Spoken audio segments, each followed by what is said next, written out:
I'm Manjeet Singh and I'm a social science teacher. So let's start the remaining part of our geography third chapter of grade 7. Okay, it is earthquake and volcanoes.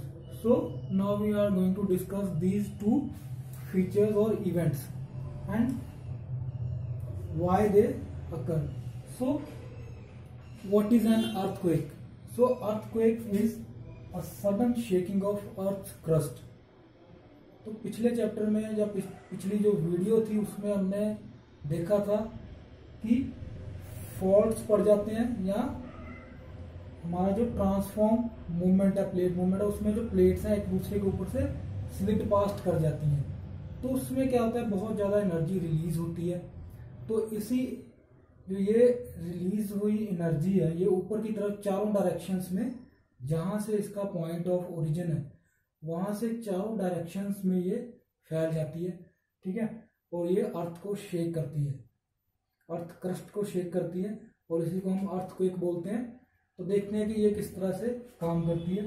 तो देखिए ये वाली जो lines हैं ये है हमारी plates की बाउंड्रीज है, ठीक है, जहां पर भी ये मूवमेंट स्टार्ट होगी, जहां से ये सारा का सारा जो अर्थक्वेक स्टार्ट होगा, ठीक है। और वो पॉइंट जहां से ये प्लेट आपस में जहाँ टकराई हैं या एक दूसरे से हटी हैं या एक दूसरे क्रॉस करके गई हैं, ये प्लेट बाउंड्रीज के ऊपर सारा कुछ होता है, ठीक है।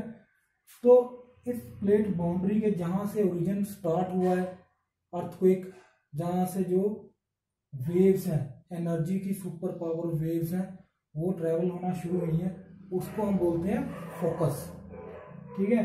Point of origin of earthquake is known as focus. ये यहां से चारों डायरेक्शंस में फैल जाती हैं, ठीक है। इस पॉइंट के एकदम परपेंडिकुलर ग्राउंड के ऊपर, ठीक है, जहां पर हम खड़े हैं सरफेस के ऊपर, अर्थ सरफेस के ऊपर इसके एकदम परपेंडिकुलर सीधा ऊपर जो एक पॉइंट है उसको हम बोलते हैं एपिसेंटर।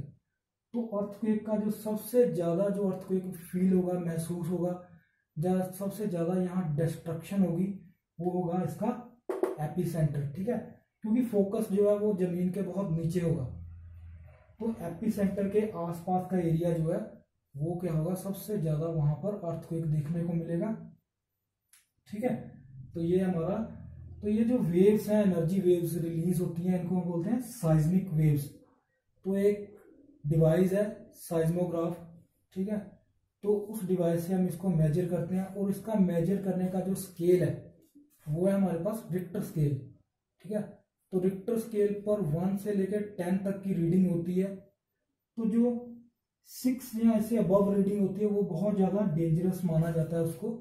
तो अगर 7 देखो, जैसे सुनामी आई थी वहां पर 9 तक की थी, ठीक है। तो इस तरह से अगर ये अर्थक्वेक समुद्र के अंदर आता है तो ये क्या करता है, सुनामी क्रिएट कर सकता है। तो अगर ये आता है सर्फ कॉन्टिनेंट के ऊपर, कॉन्टिनेंट्स में आता है, जमीन पर आता है, तो ये जमीन को हिलाएगा, इमारतें गिर सकती हैं, ठीक है, पेड़ पौधे गिर सकते हैं, कुछ भी हो सकता है, पोल्स, इलेक्ट्रिक पोल्स वगैरह, ये सारा कुछ जो है डिस्ट्रॉय हो सकता है इससे, ठीक है।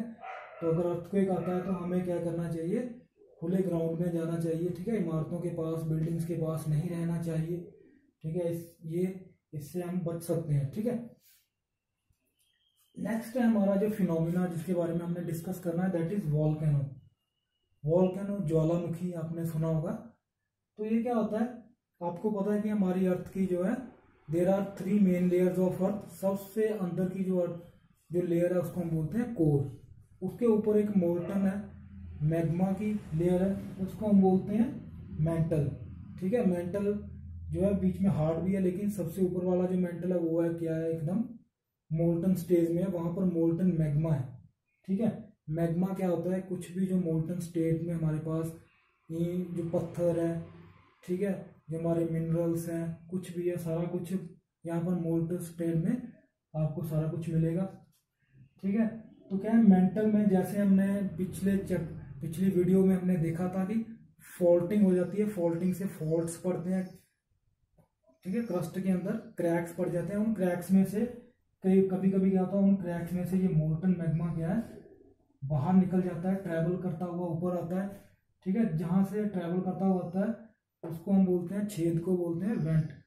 ठीक है, जहां से ये फिर ऊपर एक गड्ढा सा क्रिएट कर देता है। ठीक है, यहाँ से निकलना स्टार्ट होगा तो ये लावा या मैग्मा, मोल्टन मैग्मा जब ऊपर सरफेस के ऊपर आ जाता है उसको फिर हम लावा बोलते हैं। ठीक है, तो लावा जब ऊपर आएगा तो ये क्या होगा कि एक कॉनिकल शेप की जो है हिल टाइप या माउंटेन पीक्स ही बनाता चलेगा। ठीक है, तो वोल्केनो माउंटेन इसको हम बोल सकते हैं।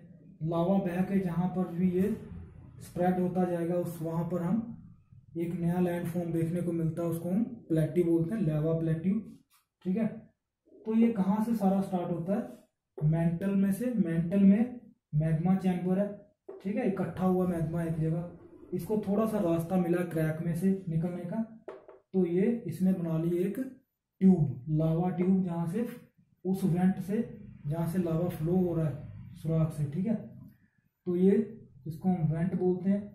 उसके ऊपर जहाँ से इसका जो मुंह है, जहाँ से ऊपर इसने निकलना है, ठीक है, उसको क्रेटर बोलते हैं। ये एक तरह का जैसे कुआं होता है, वेल होता है, ऐसी शेप होती है इसकी। तो ये अपने साथ बहुत सारे जो गैसेज है, डेंजरस गैसेज हैं, ऐश है, वो भी निकालता है। ठीक है, तो इस तरह से ये सारा का सारा फिनोमेना कौन सा है आपका, वोल्केनो का या ज्वालामुखी का। और ये जो ज्वालामुखी होते हैं ये कहाँ पर होता है, जहाँ पर फॉल्ट लाइंस होती हैं, फॉल्ट लाइंस के ऊपर होते हैं, जहाँ पर प्लेट्स की बाउंड्रीज जो है वो कमजोर है। ठीक है, तो ये जो हमारा वोल्केनो है, ये 3 टाइप के वोल्केनोज होते हैं। सबसे फर्स्ट होता है हमारा active volcanoes. So what are active volcanoes? Active volcanoes वो वोल्केनो जो कभी ना कभी इरप्ट होते रहते हैं, लगातार चलते रहते हैं। ठीक है, फॉर एग्जाम्पल माउंट एटना। ठीक है, तो बार बार इरप्ट होते रहते हैं ये। उसके बाद डोरमेंट। डोरमेंट जो वोल्केनोज हैं वो वोल्केनोज हैं जो काफी लंबे समय से इरप्ट नहीं हुए हैं, लेकिन वो कभी भी नियर फ्यूचर में इरप्ट हो सकते हैं। ठीक है, हमें नहीं पता वो कब इरप्ट होंगे, लेकिन उनके चांसेस हैं कि वो इरप्ट हो जाएंगे।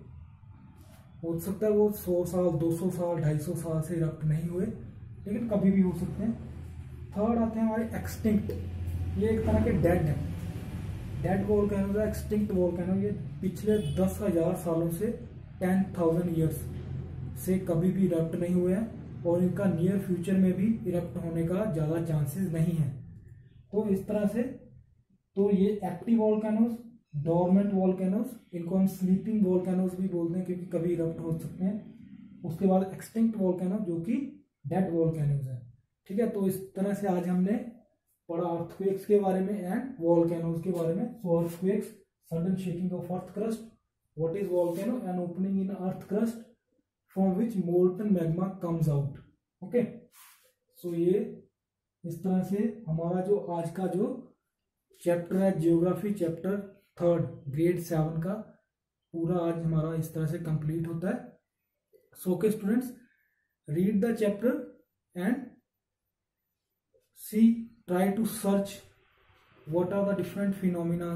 ओके, सो इस तरह से हमारा क्या होता है कि हमारे ये के सारा चैप्टर था जो मेजर लैंडफॉर्म्स कैसे क्रिएट होती हैं, जो पुरानी लैंडफॉर्म्स कैसे डिस्ट्रॉय होती हैं, इसके ऊपर पूरा का पूरा चैप्टर था। ठीक है, तो let's meet in the next chapter, in the next video. Till then, good bye, see you, have a nice and great day.